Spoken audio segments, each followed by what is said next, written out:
మంత్రి రామనాయుడు సొంత ఊరు ఆగర్తిపాలెం గ్రామ శ్మశాన వాటిక అభివృద్ధి పనుల్లో గ్రామస్తులతో కలిసి శ్రమదానం చేశారు.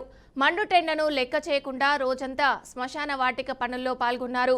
ఊరంతా ఐక్యతతో భాగస్వామ్యమయ్యేలా ప్రతి ఇంటి నుంచి ఒకరు స్వచ్ఛందంగా పాల్గొనేలా చైతన్యం తీసుకొచ్చారు. అలాగే తెల్లవారుజాము నుంచే కులాలకు అతీతంగా షిఫ్ట్ల వారీగా యువకులు పెద్దలు ఉత్సాహంగా పనిలో పాల్గొనడం విశేషం.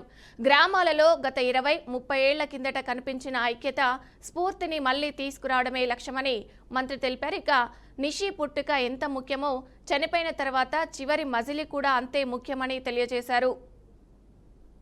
ప్రతి వ్యక్తి ఆఖరి మజిలీ అనేది శ్మశాన వాటిక ద్వారానే ముగుస్తుంది. అటువంటి శ్మశాన వాటికలు కూడా అందమైనటువంటి పరిశుభ్రమైనటువంటి కైలాస వనాలుగా మార్చాలని పాలకొల్లు పట్టణంలో కూడా అత్యంత సుందరంగా కైలాస వనాన్ని తీర్చిదిద్దిన విషయం మీ అందరికీ తెలుసు. ఆ స్ఫూర్తితోనే నియోజకవర్గంలో ఉన్నటువంటి ప్రతి శ్మశాన వాటికని కూడా కైలాసవనంగా మార్చాలి.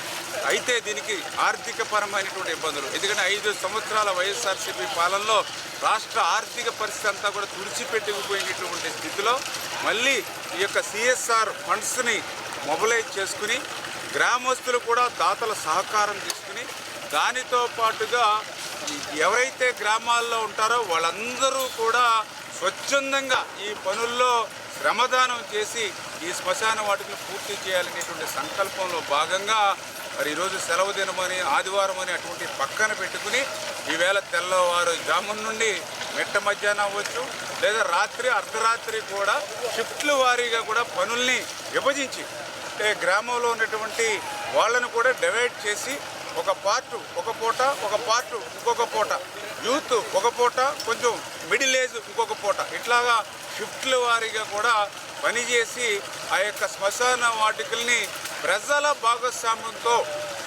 పూర్తి చేయాలనేటువంటి ఆలోచనతో ఈ పనులకి శ్రీకారం చుడుతున్నామని చెప్పి మీ ద్వారా తెలియజేసుకుంటూ, అందులో భాగంగానే ఈరోజు ఆగర్తిపాలెం శ్మశాన వాటికి సంబంధించి బోర్లు తీయడం దగ్గర నుంచి భీములు కట్టడం దగ్గర నుంచి పాతువేలు తయారు చేయడం దగ్గర నుంచి అందరం కూడా పనుల్లో భాగస్వాములయ్యాం. ప్రతి